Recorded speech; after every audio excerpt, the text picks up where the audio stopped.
Hello guys. അപ്പോൾ നമ്മൾ മുന്നൊരു video ചെയ്തിട്ടുണ്ടായിരുന്നു +2 കഴിഞ്ഞ ഒരാൾക്ക് എങ്ങനെ മെർച്ചൻ്റ് നേവിയിൽ ജോയിൻ ചെയ്യാം.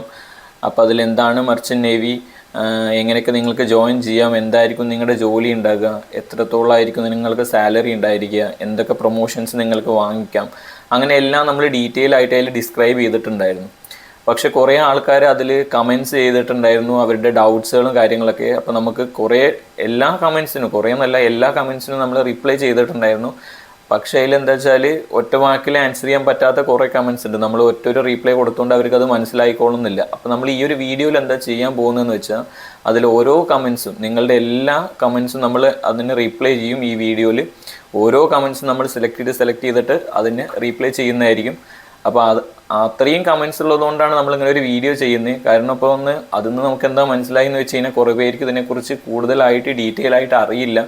അപ്പോൾ അത് അറിയാതിരിക്കുന്ന ഒരാളും ഈ ഒരു കോഴ്സ് എടുക്കാതെ പോകരുത്. അതിനു വേണ്ടിയിട്ടാണ് നമ്മൾ ഈ ഒരു വീഡിയോ ആയിട്ട് ചെയ്യുന്നത്. അപ്പോൾ നമുക്കിതിൽ ഓരോ കമൻറ്റ്സ് ആയിട്ട് എടുത്തിട്ട് ആ ഓരോ കമൻറ്റ്സിനുള്ള റീപ്ലൈ പറയാം. അപ്പോൾ അതിൽ ഫസ്റ്റ് പറയുന്നത്, ഒരാൾ ചോദിച്ചിരിക്കുന്നത് എൻട്രൻസ് എക്സാം എഴുതണോ വേണ്ടയോ എന്നാണ്. അപ്പോൾ എൻട്രൻസ് എക്സാം എഴുതണോ എന്ന് ചോദിച്ചു കഴിഞ്ഞാൽ ഇതിന് IMU CET പറഞ്ഞൊരു എക്സാം ഉണ്ട്. അത് ഇന്ത്യൻ മാരിടൈം യൂണിവേഴ്സിറ്റിയുടെ കോമൺ എൻട്രൻസ് ടെസ്റ്റ് പറഞ്ഞിട്ടൊരു എക്സാം ഉണ്ട്. ആ എക്സാം ആണ് അവർ ബേസിക് ക്വാളിഫിക്കേഷൻ. അതായത് ഇപ്പോൾ നിങ്ങൾ എന്ത് പഠിച്ചതാണെന്നുണ്ടെങ്കിലും എൻട്രൻസ് എക്സാം എഴുതിയിട്ട് ആ എൻട്രൻസ് ക്ലിയർ ആയ ഒരാൾക്കാണ് ഇത് പഠിക്കാൻ വേണ്ടി പറ്റുള്ളൂ. ഇനി ആ എൻട്രൻസ് എഴുതിയാൽ മാത്രമാണോ പഠിക്കാൻ പറ്റുള്ളൂ എന്ന് ചോദിച്ചു കഴിഞ്ഞാൽ, ഇപ്പോൾ ഞാൻ പഠിച്ചിട്ടുണ്ടായിരുന്നത് BTech ആയിരുന്നു. അപ്പോൾ BTech പഠിക്കണം എന്നുണ്ടെങ്കിൽ കീം എന്നുള്ളൊരു എൻട്രൻസ് എഴുതണം. അതായത് കേരള എഞ്ചിനീയറിംഗ് ആർക്കിടെക്ചർ മെഡിക്കൽ. അപ്പോൾ ആ ഒരു എൻട്രൻസ് എഴുതിയാൽ മാത്രമാണ് നമുക്ക് BTech പഠിക്കാൻ വേണ്ടി പറ്റുള്ളൂ എന്ന് പറഞ്ഞു കഴിഞ്ഞാൽ അങ്ങനെയല്ല. കീം എഴുതാത്ത ഒരാൾക്കും എന്ത് ചെയ്യാൻ വേണ്ടി പറ്റും, BTech പഠിക്കാൻ വേണ്ടി പറ്റും. അത് ഓരോ ഇൻസ്റ്റിറ്റ്യൂട്ടിൽ പോയിട്ട് നമ്മൾ ഡൊണേഷൻ കൊടുത്ത് മാനേജ്മെൻറ്റ് കോട്ടയിൽ കയറി പഠിക്കാൻ വേണ്ടി പറ്റും. അപ്പോൾ ഇത് IMU CETയുടെ എക്സാം എഴുതിയാലാണോ പഠിക്കാൻ പറ്റുള്ളൂ എന്ന് ചോദിച്ചു കഴിഞ്ഞാൽ DG ഷിപ്പിങ്ങിൻ്റെ ഗൈഡ് ലൈനിൽ അതാണ് പറയുന്നത്. പക്ഷെ അത് എഴുതാത്തവർക്കും പഠിക്കാൻ വേണ്ടി പറ്റും. പക്ഷേ എഴുതിയാലാണ് നല്ലൊരു ഇൻസ്റ്റിറ്റ്യൂട്ടിൽ നിങ്ങൾക്ക് ജോയിൻ ചെയ്യാൻ വേണ്ടി പറ്റുള്ളൂ. അപ്പോൾ IMU CET exam, entrance exam എഴുതിയാൽ മാത്രമാണ് നമുക്ക് DNSന് ജോയിൻ ചെയ്യാൻ വേണ്ടി പറ്റുള്ളൂ. DNS മാത്രമല്ല, IMU CET എഴുതിയാലാണ് BSc nautical science ആയാലും BTech മറൈൻ എഞ്ചിനീയറിംഗ് ആയാലും നിങ്ങൾക്ക് പഠിക്കാൻ വേണ്ടി പറ്റുള്ളൂ. ഇനി GP റേറ്റിംഗ് ആണെന്നുണ്ടെങ്കിൽ ഈ കോഴ്സ് അല്ലെങ്കിൽ ഈ ഒരു എൻട്രൻസ് എഴുതേണ്ട ആവശ്യമില്ല. പിന്നൊരാൾ ചോദിച്ചിരിക്കുന്നത് ബ്രോൻ്റെ നമ്പർ തരുമെന്നാണ്. അപ്പോൾ നിങ്ങൾക്ക് എന്ത് ഡൗട്ട് ഉണ്ട് എന്നുണ്ടെങ്കിലും നമ്മുടെ വീഡിയോൻ്റെ താഴെ വന്ന് കമൻറ്റ് ചെയ്താൽ നമ്മൾ റീപ്ലൈ ചെയ്യുന്നതായിരിക്കും. നിങ്ങൾ നോക്കിയാൽ അറിയാൻ വേണ്ടി പറ്റും. ഒരു കമൻറ്റിനും നമ്മൾ റീപ്ലൈ ചെയ്യാത്തതില്ല. എല്ലാ കമൻറ്റ്സിനും അവർക്ക് അറിയേണ്ടത് എന്താണോ അത് പറഞ്ഞിട്ടുണ്ട്. പക്ഷേ കൂടുതൽ നമുക്ക് കമൻറ്റ് ചെയ്ത് ടൈപ്പ് ചെയ്ത് ഉണ്ടാക്കാൻ പറ്റാത്തതുകൊണ്ടാണ് നമ്മൾ അവർ എന്താണ് ചോദിച്ചതെന്ന് വെച്ചാൽ അതിന് റീപ്ലൈ ചെയ്തിട്ടുണ്ട്. അപ്പോൾ നിങ്ങൾ എന്ത് കമൻറ്റ് ചെയ്താലും നമ്മൾ റീപ്ലൈ തരുന്നതായിരിക്കും. അതുകൊണ്ട് കമൻറ്റ് ചെയ്യാൻ എന്തെങ്കിലും ഡൗട്ട്സ് ഉണ്ടെന്നുണ്ടെങ്കിൽ. പിന്നെ ഒരാൾ ചോദിച്ചിരിക്കുന്നത് IMU CET എക്സാം എഴുതണം എന്ന് പറയുന്നു എന്നാണ്. അപ്പോൾ IMU CET എക്സാം എഴുതിയിട്ട് നിങ്ങൾ ജോയിൻ ചെയ്യുന്നതായിരിക്കും ബെറ്റർ. ആദ്യം നിങ്ങൾ സ്പോൺസർഷിപ്പിൻ്റെ എക്സാം ക്ലിയർ ചെയ്യുക, എന്നിട്ട് IMU CETയുടെ എക്സാം ക്ലിയർ ചെയ്യുക. ഇനി അതല്ല, സ്പോൺസർഷിപ്പ് നിങ്ങൾക്ക് കിട്ടില്ല, അതായത് സ്പോൺസേർഡ് അല്ലാണ്ട് നിങ്ങൾക്ക് ചെയ്യണമെന്നുണ്ടെങ്കിൽ IMU CETയുടെ എക്സാം ക്ലിയർ ആയതിനു ശേഷം സ്പോൺസർഷിപ്പ് തരുന്ന കോളേജിൻ്റെ അവിടെ പോയിട്ട് അഡ്മിഷൻ എടുക്കുക. അപ്പോൾ അവർ സ്പോൺസർഷിപ്പോടെ നിങ്ങളെ ജോയിൻ ചെയ്യിപ്പിച്ചിട്ട് അവിടെ പഠിപ്പിക്കും. അപ്പോൾ നമുക്ക് സെപ്പറേറ്റ് ഒരു സ്പോൺസർഷിപ്പിൻ്റെ എക്സാം എഴുതേണ്ട കാര്യമില്ല. ഇനി നിങ്ങൾക്കൊരു സെപ്പറേറ്റ് ഒരു കമ്പനി ഉണ്ട്, അവർക്കൊരു ഇൻസ്റ്റിറ്റ്യൂട്ട് ഇല്ല. ഇപ്പോൾ ഒരു ആംഗ്ലോ ഈസ്റ്റ് എന്നൊരു കമ്പനി നിങ്ങൾ എടുക്കുകയെന്നുണ്ടെങ്കിൽ അവർക്ക് സ്വന്തമായിട്ടൊരു ഇൻസ്റ്റിറ്റ്യൂട്ട് ഉണ്ട്. അപ്പോൾ നിങ്ങൾ IMU CET ക്ലിയർ ആയ ഒരാളാണെന്നുണ്ടെങ്കിൽ അവിടെ പോയിട്ട് അഡ്മിഷൻ എടുത്തിട്ട് ജോയിൻ ചെയ്യാമെന്നുണ്ടെങ്കിൽ നമുക്ക് അവർ തന്നെ സ്പോൺസർഷിപ്പ് തരും. ഇപ്പോൾ നിങ്ങൾക്കൊരു മേഴ്സ്ക് പറഞ്ഞൊരു കമ്പനിയിലാണ് ജോയിൻ ചെയ്യേണ്ടതെന്ന് വെച്ചോ. അപ്പോൾ മേഴ്സ്കിൽ എന്തില്ല, അവർക്ക് സ്വന്തമായിട്ടൊരു ഇൻസ്റ്റിറ്റ്യൂട്ട് ഇല്ല. അപ്പോൾ അവിടെ നിങ്ങൾക്ക് ജോയിൻ ചെയ്യണമെന്നുണ്ടെങ്കിൽ അവരുടെ സ്പോൺസർഷിപ്പ് എടുത്തതിന് ശേഷം ഏതെങ്കിലും ഇൻസ്റ്റിറ്റ്യൂട്ടിൽ പോയി പഠിക്കേണ്ടി വരും. അപ്പോൾ എന്താണെന്ന് വെച്ച് കഴിഞ്ഞാൽ അവരുടെ സ്പോൺസർഷിപ്പ് കിട്ടിയതിന് ശേഷം, അല്ലെങ്കിൽ ഇപ്പോൾ IMU CETയുടെ എക്സാം ക്ലിയർ ആയതിനു ശേഷം സ്പോൺസർഷിപ്പിൻ്റെ വേറെ എക്സാം എഴുതിയിട്ട് നിങ്ങൾ ഏതെങ്കിലും ഒരു ഇൻസ്റ്റിറ്റ്യൂട്ട്, ചിലപ്പോൾ അവർ പറയും, അവർ ഏതെങ്കിലും കുറച്ച് കോളേജ് പറയും, ആ കോളേജിൽ അല്ലാന്നുണ്ടെങ്കിൽ അവർ പറയും ഏതെങ്കിലും ഒരു കോളേജ് DG അപ്രൂവ്ഡ് ആയ ഒരു കോളേജിൽ പഠിച്ചിട്ട് അവിടെ ജോയിൻ ചെയ്യാൻ വേണ്ടി പറയും. അപ്പോൾ അത് സ്പോൺസർഷിപ്പ് എക്സാം എഴുതിയതിന് ശേഷം അവരെന്താ അതിനനുസരിച്ച് ചെയ്യേണ്ടി വരും. എക്സാം പ്രൊസീജിയർ, കണ്ടൻറ്റ് ഇതൊക്കെ എക്സ്പ്ലെയിൻ ചെയ്ത് തരുമോ എന്ന് ചോദിച്ചിട്ടുണ്ട്. അപ്പോൾ നോർമൽ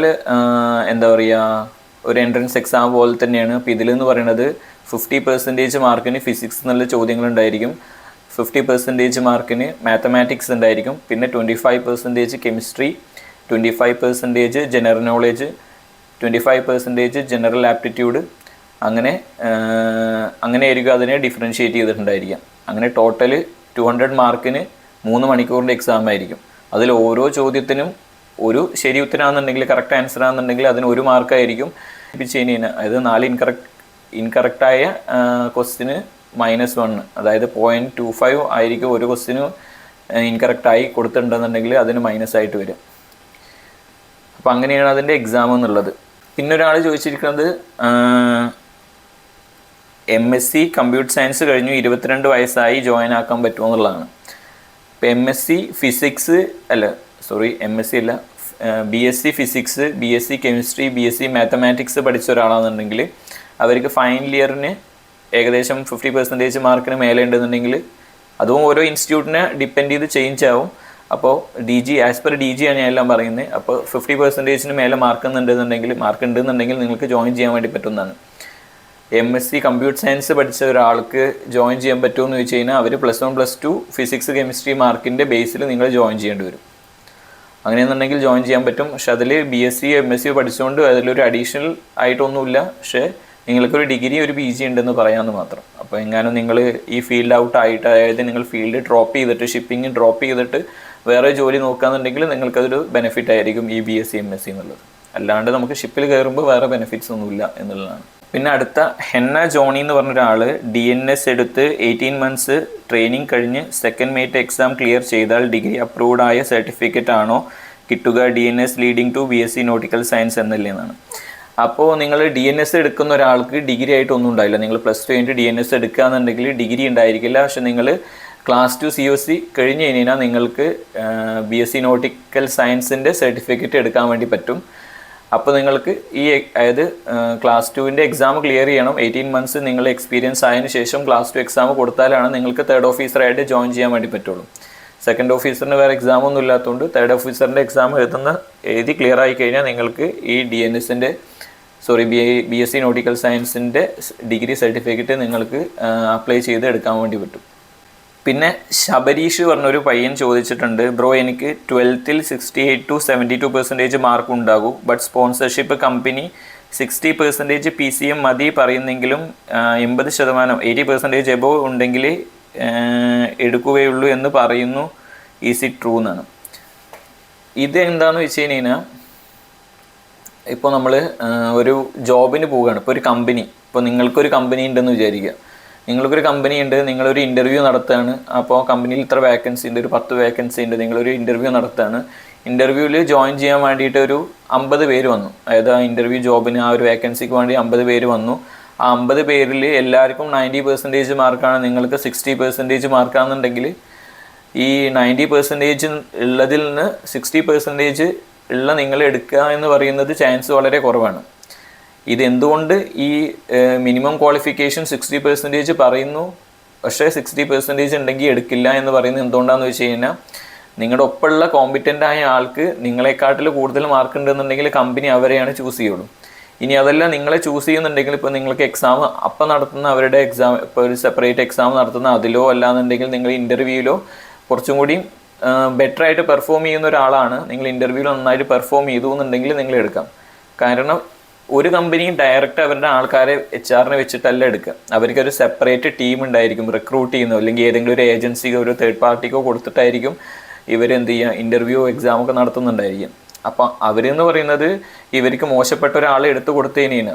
അല്ലെങ്കിൽ ഇപ്പോൾ ഈ ഒരു ആൾ, ഇപ്പോൾ പെർസെൻറ്റേജ് കമ്മിയായ ഒരാൾ അവരെ ജോയിൻ ചെയ്യുന്ന സമയത്ത് അവിടുന്ന് ചോദിക്കും, അവരുടെ ടീം, അവരുടെ ഈ ആരാണോ ഇതിനെ മാനേജ് ചെയ്യുന്ന റെസ്പോൺസിബിലിറ്റി ഉള്ളതെന്നുണ്ടെങ്കിൽ അവർ ചോദിക്കും, എന്തുകൊണ്ട് ബാക്കിയുള്ളവർക്കൊക്കെ 90% ഉണ്ടായിട്ട് ഈ 60% ഉള്ള ആളെടുത്തു എന്ന് ചോദിച്ചു കഴിഞ്ഞാൽ അവന് എക്സാമിൽ മാർക്കുണ്ട്, അല്ലെങ്കിൽ അവന് ഇൻ്റർവ്യൂ അത്രയും നന്നായിട്ട് പെർഫോം ചെയ്തു എന്ന് ഇവർ പറയണം. കാരണം അവർ വെറുതെ റിസ്ക് എടുക്കില്ല.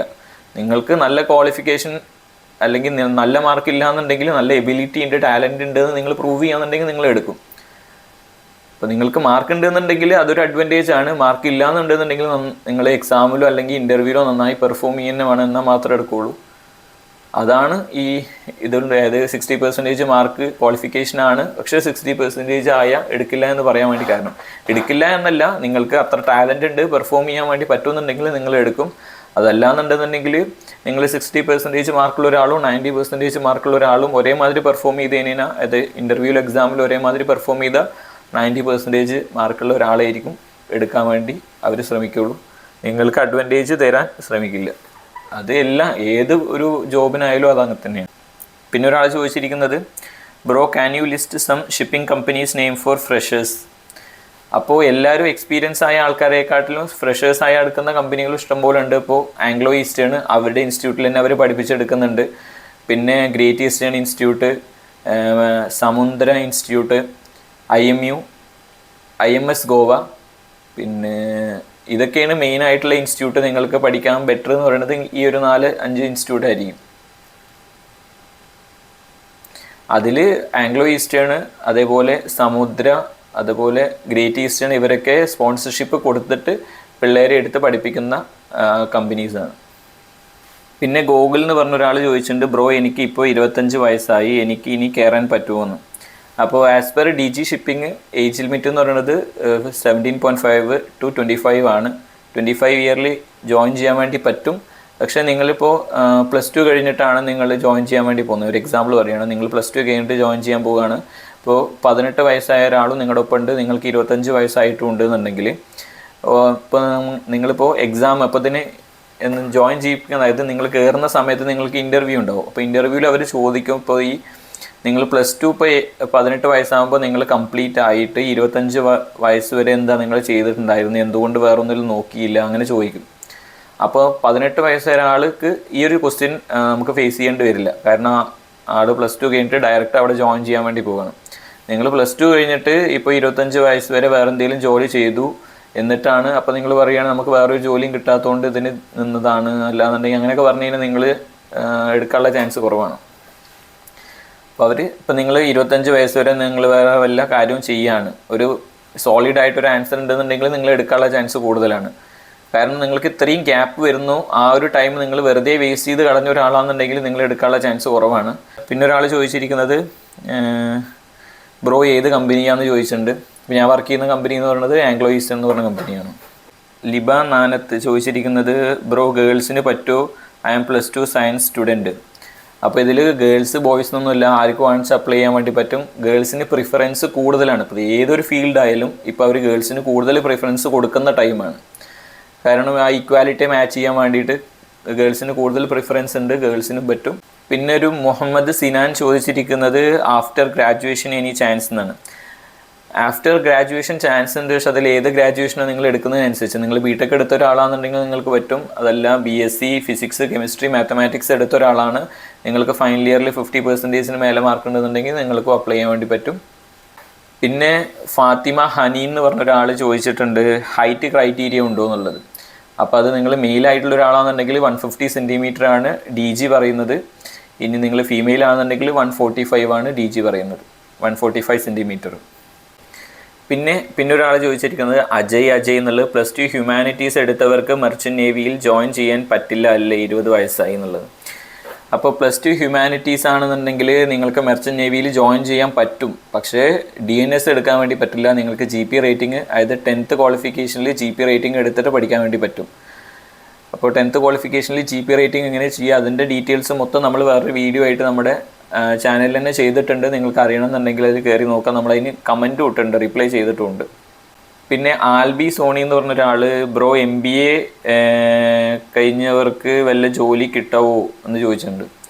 MBA കഴിഞ്ഞവർക്ക് ഇതിൽ പ്രിഫറൻസ് ഒന്നും കിട്ടില്ല, കാരണം അത് ബിസിനസ് എന്നുള്ളൊരു ലെവലിലേക്ക് മാറിപ്പോയി. ഇതിൽ കൂടുതലും ടെക്നിക്കലി ആയിട്ടുള്ള ആൾക്കാർക്കാണ് കൂടുതൽ ചാൻസ് ഉള്ളത്.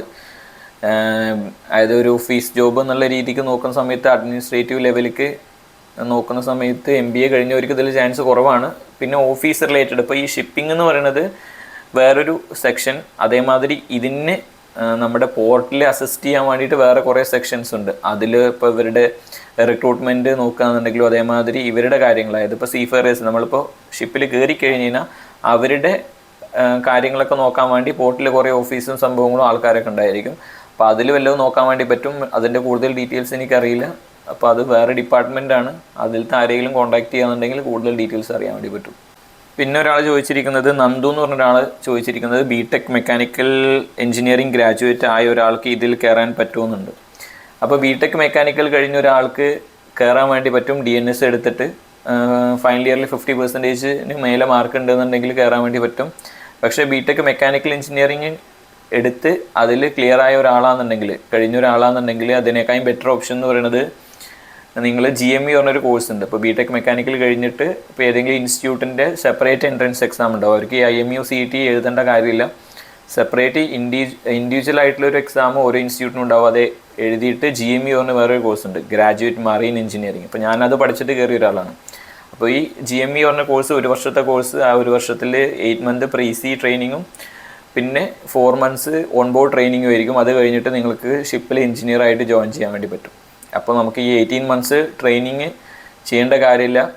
ഈ അതായത് 8 months pre sea training plus 4 months on board training plus ഒരു 6 മന്ത്സ് കൂടി ട്രെയിനിങ്. അത് നോർമലി പറയാന്നുണ്ടെങ്കിൽ ട്രെയിനിങ് ആയിട്ട് ഒരു 6 മാസം ജോയിൻ ചെയ്തതിന് ശേഷം നമുക്ക് 4th എഞ്ചിനീയർ എന്നുള്ള റാങ്കിലേക്ക് കയറാൻ വേണ്ടി പറ്റും. അപ്പോൾ ഗൈസ്, എല്ലാ കമൻസിനുള്ള റീപ്ലൈ ഒരു വീഡിയോ ആയിട്ട് നമുക്ക് ചെയ്യാൻ വേണ്ടി പറ്റില്ല. ഒരുപാട് ലെങ്തി ആയി പോകും വീഡിയോ. അപ്പോൾ നമുക്ക് അടുത്തൊരു വീഡിയോ ആയിട്ട് ബാക്കിയുള്ള കമൻസും ആൻസർ ചെയ്യുന്നതായിരിക്കും. അപ്പോൾ ഓക്കെ, ബൈ.